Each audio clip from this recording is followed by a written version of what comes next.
Back. Bharatiya Janata party నేత MP bore Narsaiah Goud గారి బయట ఒకసారి చూద్దాం. ఈ రోజు పార్లమెంటు సమావేశాల సందర్భంగా డీలిమిటేషన్ బిల్లు మీద యావత్ దేశంలో చర్చ జరుగుతుంది. నాకు ఆశ్చర్యం ఏంటంటే ఎవరైతే డీలిమిటేషన్ బిల్లు వల్ల ప్రెసెంట్ ఫామ్ వల్ల ప్రొపోర్షనల్ ఇంక్రీజ్ ఇన్ సీట్స్ అంటే ఉన్న సీట్లకు 50% పెరగటం వల్ల అత్యధికంగా లాభపడేది ఎవరు?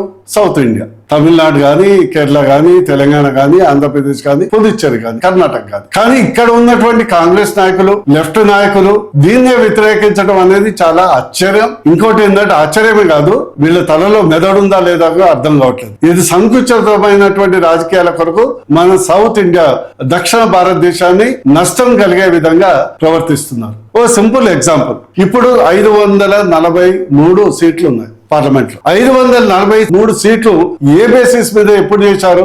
1971 సెన్సస్ ప్రకారము అప్పుడు అంటే కుటుంబ నియంత్రణ సరిగ్గా మొదలు పెట్టనప్పుడు అప్పుడు ఇది 543 సీట్స్ నిర్ధారించడం జరిగింది. కానీ అప్పటి నుంచి ఇప్పటి వరకు సీట్లు పెరగలేదు. మన కాన్స్టిట్యూషన్ ఏం చెప్తుంది? రాజ్యాంగం as per the article 81, article 170 ప్రకారము ఈ యొక్క 1 person 1 vote ప్రకారము పాపులేషన్ బేస్డ్ నెంబర్ ప్రకారము సీట్లు పంచాలని చెప్పడం జరిగింది. అంటే రాష్ట్రాలకు వారి యొక్క జనాభా నిష్పత్తి ప్రకారం. మూడో ప్రశ్న, జనాభా నిష్పత్తి ప్రకారం పెంచితే ఎవరికి నష్టం?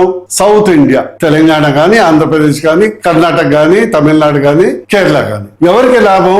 North India. ఈ రాజ్యాంగం ఇది చెప్తుంది 2026 వరకు ఫ్రీజ్ చేశాం, ఇప్పుడు జరగబోయే సెన్సస్ ప్రకారం చేయాలి. ఇప్పుడు కేంద్ర ప్రభుత్వం బీజేపీ మోడీ గారు ఏం చేశారు? దక్షిణ భారతం నష్టపోకుండా డీలిమిటేషన్ బిల్లు ప్రవేశపెట్టి 1971 లో నిర్ధారించబడినటువంటి 540 సీట్లు ఏ రాష్ట్రానికి ఎన్ని ఉన్నాయో దానికి ప్రపోర్షనేట్ గా 50% పెంచడం జరుగుతుంది. అంటే మన తెలంగాణలో ఉదాహరణకు 17 సీట్లు ఉన్నాయి, ఇప్పుడు లోకసభ సీట్లు 26 సీట్లు అవుతాయి. లాభపడేది ఎవరు?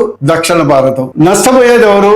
ఎక్కువ జనాభా ఉన్న ఉత్తర భారతదేశం. దక్షిణ భారతదేశ నాయకులు, రాజకీయ పార్టీలు, కాంగ్రెస్ కానీ ముఖ్యంగా ఇతర పార్టీలు ఎవరైతే అపోజ్ చేస్తున్నారో అంటే దక్షిణ భారతదేశ రాష్ట్రాల నోట్లో మట్టి కొట్టినట్లే కదా.